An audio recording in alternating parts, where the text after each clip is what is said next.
Hello friends, welcome to my YouTube channel English with Maya. And कैसे हैं सभी लोग? आई होप सब लोग बहुत अच्छे होंगे। तो हमारी सीरीज चल रही है प्रोनाउन की, जिसमें हमने पार्ट 2 कवर कर दिया है। ये हमारा पार्ट 3 है, जिसमें हमने काफ़ी रूल्स कवर कर लिए हैं प्रोनाउन से रिलेटेड। आज हम लोग पढ़ेंगे कुछ प्रोनाउंस के अदर रूल्स और उनके कुछ काइंड्स। तो चलिए फ्रेंड्स, अगर आप चैनल में नए हैं तो चैनल को सब्सक्राइब करें, लाइक करें, कमेंट करें एंड शेयर करें। तो चलिए फ्रेंड्स, अब हम लोग क्लास को देरी ना करते हुए क्लास को स्टार्ट करेंगे। देखिए, आज हम लोग पढ़ेंगे, हमारा टॉपिक है प्रोनाउन का। प्रोनाउन में हम ऑर्डर ऑफ प्रोनाउन पढ़ेंगे। क्या पढ़ेंगे?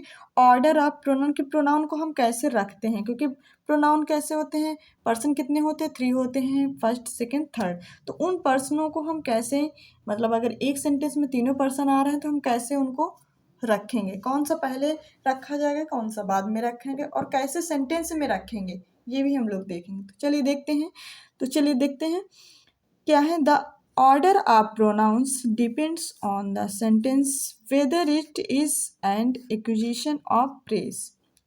यहाँ पे ये बता रहे हैं कि जो प्रोनाउंस किस पे डिपेंड करते हैं, सेंटेंस के अकॉर्डिंग ऑर्डर मतलब कि हम रखते हैं। ठीक है, कैसा है? अगर किसी की प्रेज की जा रही हो, क्या प्रशंसा की जा रही हो, है ना, किसी को प्रशंसा किया जा रहा हो, तो वहाँ पे हम क्या करेंगे, मतलब कि कोई दोष ना ठहराया जा रहा हो, कोई कुछ भी ना किया जा रहा हो, किसी की प्रशंसा, किसी की बड़ाई, किसी का मतलब कि प्रेज, ये चीज़ें हो रही हों, तो ये हमारा क्या हो जाएगा, यहाँ पे हमारा इस टाइप से सेंटेंस बनेगा। उसमें कौन सा रोल बनेगा? 2 3 1 का। आपको ये याद रख लेना है 2 3 1। 2 का मतलब क्या है? सेकंड पर्सन यू, और 3 का मतलब है थर्ड पर्सन, जिसमें ही शी इट आता है। और आई का मतलब क्या, वो फर्स्ट का मतलब क्या है? फर्स्ट पर्सन, जिसमें क्या आता है? आई या वी आता है। ये किसके लिए यूज होता है? फॉर प्रेज के लिए, जिसमें प्रशंसा की जा रही हो। ठीक है फ्रेंड, जिसमें प्रशंसा की जा रही हो उसमें हम 2 3 1 यूज करेंगे, 231 जिसे बोलते हैं। ठीक है, तो आपको ये याद रख लेना है कि 231 वाला रूल कहाँ पे लगेगा? जब प्रेज किसी के सेंटेंस में बड़ाई की जाएगी, किसी के सेंटेंस में प्रेज की जाएगी, तब हम 2 3 1 वाला रूल यूज करेंगे। चलिए हम लोग इसको कुछ एग्जाम्पल के थ्रू समझेंगे। देखिए, फॉर एग्जाम्पल हमारा है you he and I shell study for the exam. Shell study for the exam मतलब तुमने, उसने और मैंने एग्जाम के लिए पढ़ाई करनी होगी, है ना। तो यहाँ पे कोई नेगेटिविटी सेंटेंस में यूज नहीं हो रही है, मतलब यहाँ पे पॉजिटिविटी है। तो यहाँ पे हम कौन सा रूल यूज किए हैं? 2 3 1 वाला रूल यूज किए हैं। कैसा? 2 3 1 वाला रूल यूज किए हैं। अगर यहाँ पे कोई नेगेटिविटी यूज करेंगे तो वहाँ पे हम कैसा रूल यूज करेंगे? 1 2 3 वाला यूज करेंगे। ठीक है, बात क्लियर हो रही है ना? बिल्कुल। तो यहाँ पे हमारा सेंटेंस बिल्कुल सही है। अगर यहाँ पे ऐसे हो जाता आई, फिर ही, फिर यू, ऐसे लिखा होता, बाकी बाद में पूरा यही सेम सेंटेंस लिखा होता, तो हम, क्योंकि सेंटेंस हमारा क्या, क्योंकि इनको सेंस के अनुसार हमको लगाना। सेंस हमारा कैसा है? बिल्कुल पॉजिटिव सेंस है। तो पॉजिटिव सेंस में हमको कौन सा रूल यूज करना है? 2 3 1 वाला। तो हम क्या यूज करेंगे? सबसे पहले 2 मीन्स क्या है? सेकंड पर्सन उठाएंगे, तो हमने क्या लिख दिया? यू लिख दिया। फिर उसके बाद हमको थर्ड पर्सन क्या है? ही, तो हमने ही लिख दिया। फिर उसके बाद हमको फर्स्ट पर्सन लेना, फर्स्ट पर्सन क्या है? आई। फिर तो उसके बाद हम क्या लिख देंगे? आई। यही लिखा हुआ ना, you he and I shell study for the exam. I hope बात क्लियर हो रही होगी ये। तो ये हमारा 2 3 1 वाला फार्मूला प्रोनाउंस का। अब देखते हैं 1 2 3 वाला, देख लीजिए। इसमें क्या है? 1 2 3 में आई, यू एंड ही, एक्विजिशन और निगेटिव, मतलब किसी के ऊपर दोषी हो, किसी को दोष ठहराना हो, दोषी ठहराना हो, ठीक है, या फिर कोई निगेटिविटी सेंटेंस में हो, तो उसके लिए हम कौन सा रूल यूज करेंगे? 1 2 3 वाला। कैसे? 1 मीन्स क्या है? फर्स्ट पर्सन है, 2 मीन्स सेकंड पर्सन है, और 3 मीन्स थर्ड पर्सन है। ठीक है, तो आपको पता है फर्स्ट पर्सन में कौन से प्रोनाउंस आते हैं? आई वी आता है, और सेकंड पर्सन में क्या आता है? फर्स्ट पर्सन में क्या हो गया, आई वी हो गया, सेकंड पर्सन में यू हो गया, और थर्ड पर्सन में क्या हो गया, ही शी इट। ये थर्ड पर्सन, ये थर्ड हो गया, ये सेकंड हो गया, ये फर्स्ट हो गया। ठीक है, तो इनके अकॉर्डिंग हमको लगाना है। ठीक है फ्रेंड, तो देखिए अब इसमें क्योंकि निगेटिविटी वाले में हमको 1 2 3 यूज करना, बस एक तरफ से रख देना है। देख लीजिए जैसे क्या है, I you and he have made a blender, मतलब मैंने, तुमने और उसने, सबने क्या किए हैं, मिस्टेक की है, गलती। ब्लेंडर मीन्स क्या होती है, मिस्टेक, गलती, कि हम तीनों लोगों ने क्या किया है, गलती किया है। तो इसीलिए क्योंकि यहाँ पे कोई नेगेटिविटी मतलब कि शो हो रही है, तो इसलिए हमने क्या कर दिया यहाँ पे, इसलिए हमने यहाँ पे 1 2 3 वाला रूल लगा दिया। 1 क्या है, फर्स्ट पर्सन, हमने आई बिल्कुल सही जगह में रखा है। यू हमारा सेकंड पर्सन, तो यहाँ पे ये 1 हो गया, ये 2 हो गया, और ही क्या हो गया, थर्ड हो गया। तो ये वाला रूल बिल्कुल सही सेंस के अकॉर्डिंग लगा हुआ है।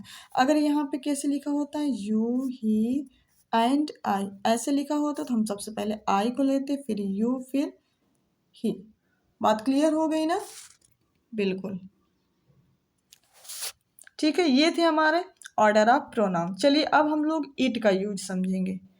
किसका यूज, इट का यूज समझेंगे। देख लीजिए इट, देखिए अगर इट का प्रयोग सब्जेक्ट के रूप में हो, अगर इट का प्रयोग कहाँ कैसे हो, सब्जेक्ट के रूप में है, तो उसके बाद कौन से फॉर्म, बी के किसी भी फॉर्म का प्रयोग हुआ हो, तो उसके बाद प्रोनाउन के कौन से केस का यूज होगा, नॉमिनेटिव केस का प्रयोग होता है हमेशा। कैसे, बी का किसी भी फॉर्म, जैसे इज है, इज, एम, आर या वाज, वेर, यही होते हैं बी फॉर्म। ठीक है, अगर इनके बाद कोई भी प्रोनाउन आएगी तो कैसी प्रोनाउन आएगी, हमेशा नॉमिनेटिव केस, मतलब वो सब्जेक्टिव केस में आएगी। ठीक है, क्योंकि हमेशा ऐसे देख लीजिए, इट हो गया, जैसे यहाँ पे आ जाए, इट इज मी, है ना, इट इज मी ऐसे लिखा है, जैसे वह मुझे है। ठीक है, अब यहाँ पे इज लगा हुआ है ना, लगा हुआ है ना, इट के बाद इट क्या है, सब्जेक्ट है, और इज क्या है, इज हेल्पिंग वर्ब है। ठीक है फ्रेंड, तो जब यहाँ पे हेल्पिंग वर्ब है तो इसके अकॉर्डिंग बी फॉर्म लगा हुआ ना, बिल्कुल। तो बी फॉर्म के बाद उन्होंने कहा है कि जो हमारा ये प्रोनाउन आएगा वो कैसा आएगा, सब्जेक्ट होती है, और मी तो क्या होता है, मी तो हमारा ऑब्जेक्ट होता है। तो यहाँ पे मी ने लगा करके मी का सब्जेक्ट क्या होता है, आई।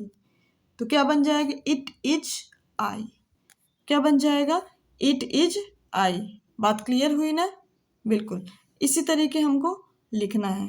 देख लीजिए, देखिए और भी इट का हम यूज कैसे करते हैं, देख लीजिए और भी हमारा रूल्स नेक्स्ट है, क्या है, it is used non living animal, baby, infants as dummy, country, time, weather, temperature, day. इन सब में हम क्या यूज करेंगे, इन सब में हम यूज करेंगे इट। क्या यूज करेंगे, इन सब चीज़ों में हम यूज इट करेंगे। कैसे, देख लीजिए, देखिए इट हमारा नॉन लिविंग, मतलब जो चीज़ें जीवित ना हो उनमें हम इट यूज करेंगे, सब्जेक्ट के रूप में ले सकते हैं। एनिमल में भी सब्जेक्ट के रूप में इट को यूज कर सकते हैं। बेबी इन्फेंट, जो बच्चा बिल्कुल अभी पैदा हुआ हो उसके लिए भी। डमी के लिए, डमी तो आप लोग जानते हो ना, जिसमें जैसे शोरूम में वो टंगे रहते हैं जिनमें कपड़े वपड़े, उनको हम डमी बोलते हैं। ठीक है, या फिर कोई कंट्री नाम के पहले, टाइम के पहले, कोई मौसम के पहले, कोई टेम्परेचर मतलब तापमान के पहले, कोई दिन के पहले। ठीक है, तो इनके पहले हम क्या यूज कर सकते हैं, इट सब्जेक्ट के रूप में ले सकते हैं। ठीक है, इनके पहले हम क्या यूज कर सकते हैं, इट। बात क्लियर हो रही है ना, बिल्कुल। अब देखिए जैसे क्या है, it is I who won the match, it is I who won the match. अब देखिए इट इज आई, अभी मैंने बताया ना, इट भी लगा है, उसके बाद इज भी लगा है, बी फॉर्म भी लगी है, तो उसके बाद जो आने वाला प्रोनाउन क्या है, आई। आई है ना, आई हमारा क्या है, ये है हमारा नॉमिनेटिव केस, मतलब कि सब्जेक्टिव केस। नॉमिनेटिव को हम क्या बोलते हैं, सब्जेक्टिव केस बोलते हैं। क्या, सब्जेक्टिव केस। ठीक है, तो आई यहाँ पे बिल्कुल सही लिखा हुआ है, it is I who one the match. अगर यहाँ पे लिखा होता इट इज मी, क्या लिखा होता, इट इज मी, तो मी यहाँ पे रॉन्ग हो जाता है क्योंकि ये ऑब्जेक्टिव केस, लेकिन हमको लगाना क्या है, सब्जेक्टिव केस। तो मी का क्या बन जाएगा, सब्जेक्टिव केस आई। तो यहाँ पे सब्जेक्टिव केस में लिखे हुआ, तो ये बिल्कुल राइट है। बात क्लियर हुई ना। इसी तरीके हमको लगाना है। देखिए नेक्स्ट रूल हमारा क्या है, it is infinitive जीरेंड and class के बदले में भी यूज होता है ना। इट यूज्ड, इट कहाँ पे यूज होता है, इन्फिनेटिव जीरेंड या क्लास के बदले में भी यूज हो जाता है।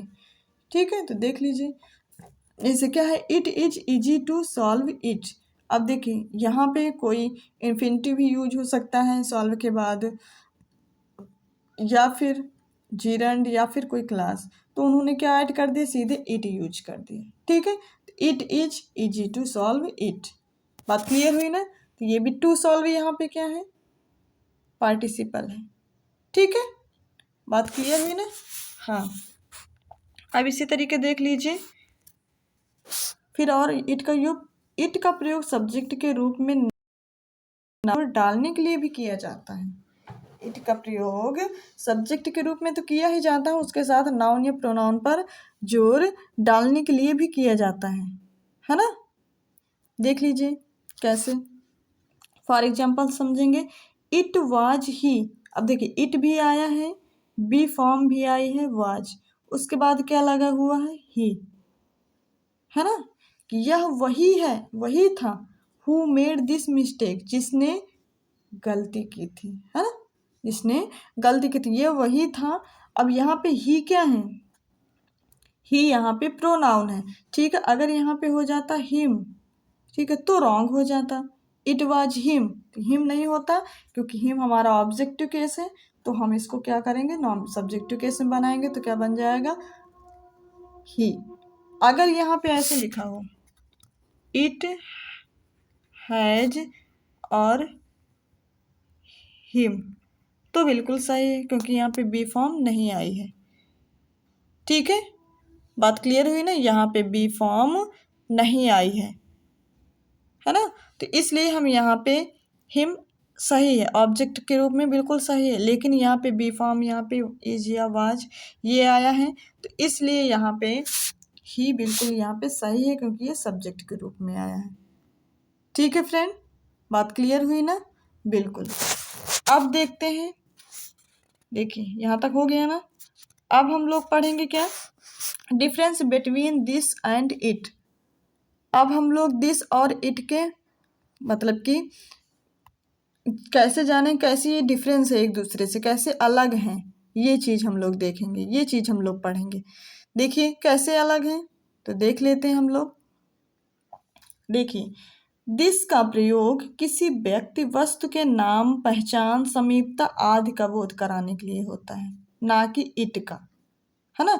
इट का तो हम प्रयोग देख लिए हैं, लेकिन दिस का प्रयोग हम हमेशा किसके लिए यूज करते हैं, किसी व्यक्ति के नाम को पहचानने के लिए, उसकी समीपता मतलब उसकी मतलब कि दूरी के लिए, है ना, पास के लिए, ये सब के लिए हम बोध कराने के लिए हम दिस का यूज करते हैं और ना कि इट का। देख लीजिए कैसे, इसे क्या है, दिस इज ए लैपटॉप, क्योंकि दिस कैसा हमारा प्रोनाउन है, ये हमारा डेमॉन्स्ट्रेटिव प्रोनाउन है। क्या है, डेमॉन्स्ट्रेटिव मतलब संकेतवाचक प्रोनाउन है ना। तो संकेतवाचक ऐसे भी हमेशा वो किस पे मतलब हमेशा किसी को पहचानने के लिए प्रयोग किया जाएगा या किसी के बोध कराने के लिए। ठीक है, समीपता मतलब दूरी। दिस इज ए लैपटॉप, यह क्या है, लैपटॉप है। लैपटॉप को पहचानने के लिए प्रयोग किया गया ना दिस, बिल्कुल, तो ये बिल्कुल सही था। दिस के बाद नाउन का प्रयोग हो सकता है, बिल्कुल हो सकता है, क्योंकि दिस हमेशा एडजेक्टिव के रूप में भी यूज हो सकता है। तो दिस के बाद नाउन का प्रयोग हो सकता है, लेकिन इट के बाद नाउन का प्रयोग नहीं हो सकता। इट के बाद नाउन का प्रयोग नहीं हो सकता है। दिस के बाद प्रयोग हो सकता है नाउन का, क्योंकि इट खुद ही सब्जेक्ट बन जाता है, जहाँ कहीं लगता है सब्जेक्ट के रूप में आता है, तो उसके बाद सब्जेक्ट के बाद कोई दूसरा सब्जेक्ट हम इसके साथ नहीं ले सकते इट के बाद। ये मोस्ट इम्पॉर्टेंट रूल है, आप इनको अच्छे से तैयार करिए। ठीक है फ्रेंड, क्योंकि ज़रूरी नहीं कि बस टीचिंग एग्ज़ाम में ही आता हो, ये सब में, चाहे वो कोई भी ऑल इंडिया एग्ज़ाम हो, कोई भी स्टेट लेवल एग्ज़ाम हो जिसमें ग्रामर आती है, तो ये रूल्स के थ्रू आपको क्वेश्चन ज़रूर पूछे जाएंगे। ठीक है फ्रेंड, तो आप लोगों को इसको इग्नोर नहीं करना है, आप लोगों को बहुत अच्छे से इनको माइंड में रखनी है ये बातें। ठीक है फ्रेंड, देखिए दिस के बाद नाउन का प्रयोग हो सकता है, लेकिन इट के बाद नाउन का प्रयोग नहीं हो सकता। देख लेते हैं फॉर एग्जाम्पल, जैसे क्या है, दिस बुक इज योर्स, मतलब यह बुक किसकी है, तुम्हारी है ना। अब योर्स, देखिए यहाँ पे कोई इसके बाद कोई नाउन नहीं आया है, एक मिनट, इसके बाद कोई भी नाउन नहीं आया ना, बिल्कुल कोई भी नाउन नहीं आया है, तो इसीलिए हम यहाँ पे क्या लगा दिए हैं, ठीक है। यह ऐसे देखा जाए तो ये उसमें है पजेसिव, किस में है, प्रोनाउन में, ठीक है। हाँ, लेकिन यहाँ पे ये क्या बन गया है, ऑब्जेक्ट के रूप में आया है ना, बिल्कुल। तो यहाँ पे क्या, देखिए दिस यहाँ पे क्या बन गया, ये एडजेक्टिव के रूप में बन हो गया, क्योंकि यह बुक है ना, एडजेक्टिव लग गया ना। एडजेक्टिव बुक की विशेषताएं क्या है, यह बुक किसकी है, तुम्हारी है। अब यहाँ पे जैसे इसी तरीके लिख दिया जाए, इट बुक, क्या लिख दिया जाए, इट बुक इज योर्स, तो ये इट बुक बिल्कुल रॉन्ग हो जाएगा। यहाँ पे लिखा जाएगा इट इज योर बुक, ऐसे लिखा जा सकता है। लेकिन तुम सोचो कि इट के बाद सीधे आप नाउन लगा दो तो वो बिल्कुल गलत हो जाएगा, ठीक है। तो ये चीज़ें आपको इट और दिस का हमने रूल आपको बता दिया, ठीक है। तो ये थी हमारे पर्सनल प्रोनाउन, हमने कवर कर लिया। अब हम लोग पढ़ेंगे पजेसिव प्रोनाउन के बारे में, ठीक है। पजेसिव प्रोनाउन क्या होते हैं आपको पता ही है। जैसे माइन है तो माई प्लस नाउन मिला के क्या बन जाता है, माइन, ठीक है। इसी तरीके आवर्स, आवर प्लस नाउन मिला के क्या बन जाता है, hours. Yours, your plus noun मिला के yours. His, his plus noun मिला के हिज। हर्स, हर प्लस नाउन मिला के हर्स। देखिए ये पजेसिव प्रोनाउंस क्या है, पजेसिव प्रोनाउंस, जो इनके बाद अब दूसरा कोई ना तो प्रोनाउन यूज हो सकता है ना ही नाउन, ठीक है। जैसे अभी मैंने लगाया था योर्स, लगाया था ना, तो ये पजेसिव प्रोनाउंस है। इनके बाद जब कुछ भी कोई भी ऑब्जेक्ट नहीं होता तब ये अकेले यूज होते हैं, ठीक है फ्रेंड। तो ये चीज़ें आपको याद रख लेनी है। फिर देखिए पजेसिव प्रोनाउन का प्रयोग सेंटेंस के प्रीपोजिशन के सब्जेक्ट के रूप में होता है। कैसे, प्रीपोजिशन के सब्जेक्ट के रूप में होता है, देख लीजिए। जैसे क्या है, yours is a new car, yours is a new car. देखा जाए तो इसको ऐसे भी बना सकते हो, a new car is yours, a new car is yours, ऐसे है ना सेंटेंस। इन्होंने इसको उल्टा कर दी तो बात वही है, कोई दिक्कत नहीं है। A new car is yours ऐसे में भी सही है, पजेसिव प्रोनाउन है ये, और ऐसे में भी सही, a new car is yours, ठीक है। तो बात क्लियर हुई ना। तो इस तरीके से इसको रख दिया गया। तो ये कुछ लोग कंफ्यूज हो जाएंगे कि तो ये तो रॉन्ग है, लेकिन रॉन्ग नहीं है, ठीक है। देख लीजिए possessive pronoun used any object. अब पजेसिव प्रोनाउन कोई भी ऑब्जेक्ट के रूप में यूज हो सकता है। जैसे देख लीजिए, your problem is different from mine. देखिए माइन आया ना, तो ये क्या है, possessive pronoun. Different from preposition है ना, प्रीपोजिशन के ऑब्जेक्ट के रूप में आ गया, बिल्कुल सही है। Your problem is different from mine, बात क्लियर हुई है, बिल्कुल। अब देखिए नेक्स्ट रूल हमारा क्या है, सेपरेशन, फेवर, साइट एक्सेट्रा के साथ पजेसिव प्रोनाउन का प्रयोग होता है, ठीक है। सेपरेशन, फेवर, साइट, ये तीन वर्ड आपको बिल्कुल माइंड में रख लेना है। इन तीनों वर्ड अगर कहीं भी आ रहे हैं तो इनके पहले हम क्या लगाएंगे, पजेसिव प्रोनाउन का जरूर यूज करेंगे, ठीक है। देख लीजिए जैसे क्या है, your separation is very painful to me, your separation is very painful to me. अब देखिए very separation, your separation is very painful to me, यहाँ पे रॉन्ग है। इसको कैसे लिखा जाएगा, सेपरेशन फ्रॉम यू, क्या है, separation from you is very painful to me. मतलब इन वर्डों के पहले डायरेक्ट पजेसिव प्रोनाउन यूज नहीं होगा, है ना। देखिए पजेसिव प्रोनाउंस का प्रयोग है नहीं है, नहीं होता है, ठीक है। यहाँ पे क्या लिखना है, नहीं होता है, ठीक है। बात क्लियर हुई ना। जैसे देख लीजिए, I need your favour please, I need your favour please. यहाँ पे भी रॉन्ग। कैसे हो जाएगा? I need favour of you, favour of you, ऐसे सही हो जाएगा। I need favour from you, ये भी सही है। ठीक है, इस टाइप से रखा जाएगा। तो आई होप फ्रेंड्स आपको ये चीज़ें बहुत अच्छे से क्लियर हो रही होंगी। देख लेते हैं पॉजेसिव प्रोनाउंस में जो एपॉस्ट्रॉफी यस होता है उसके पहले एपॉस्ट्रॉफी का प्रयोग नहीं करेंगे। ठीक है, जैसे क्या है, the bear has a ring around its nose. तो यहाँ पे एपॉस्ट्रॉफी ना यूज करके कैसे लगाएंगे? ये वाला इट्स यूज करेंगे। ठीक है, एपॉस्ट्रॉफी यूज नहीं करेंगे। पॉजेसिव प्रोनाउन में ऐसे लिखा जाता है इट्स। ठीक है फ्रेंड, तो ये थे हमारा क्या पॉजेसिव प्रोनाउन। नेक्स्ट टर्न में हम लोग पढ़ेंगे डेमॉन्स्ट्रेटिव प्रोनाउन, बाकी जितने प्रोनाउंस बचे हुए हैं वो चीज़ कवर करेंगे। तो आई होप फ्रेंड्स ये क्लास कैसी लगी आपको, अपना फीडबैक ज़रूर दें। तो चलिए, अगर आप चैनल में नए हैं तो चैनल को सब्सक्राइब करें, लाइक करें, कमेंट करें एंड शेयर करें। Thank you so much.